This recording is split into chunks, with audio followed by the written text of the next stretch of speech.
In this video, you'll learn how to set up your Pixel 7 Pro from start to finish. By the end of this guide, you will have your device ready for daily use with your preferences fully configured. To begin, press and hold the power button located on the right side of your Pixel 7 Pro until the device powers on.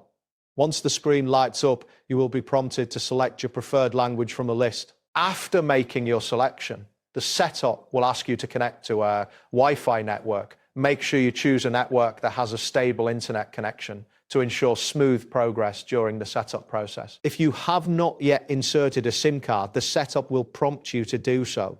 Ensure that the SIM card is properly placed in the designated slot, as this step is crucial for enabling mobile connectivity. After inserting the SIM card, follow any additional on-screen instructions to continue. This initial setup prepares your device for use, allowing you to access various features and services. Next, you will need to sign in with your Google account. This step is essential to access apps and services tied to your account. If you have data from a previous device, you can choose to restore it during this process. You will also be prompted to set up security options such as a PIN or fingerprint recognition. Carefully follow the prompts to establish your preferences for backup and sync, ensuring your data will be available on your new device. Once you've completed the sign-in and data restoration, it's time to customize your settings.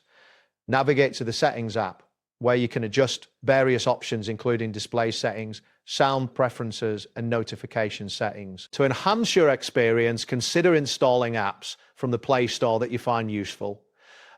You can also customize your wallpaper and home screen layout to suit your style. Additionally, enabling features like dark mode or gesture controls can improve usability and personalization.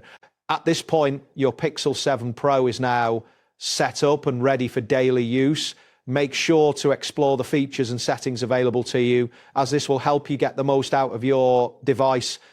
Familiarizing yourself with the interface will enhance your user experience. That wraps up today's guide. Thanks for watching, and catch you in the next tutorial.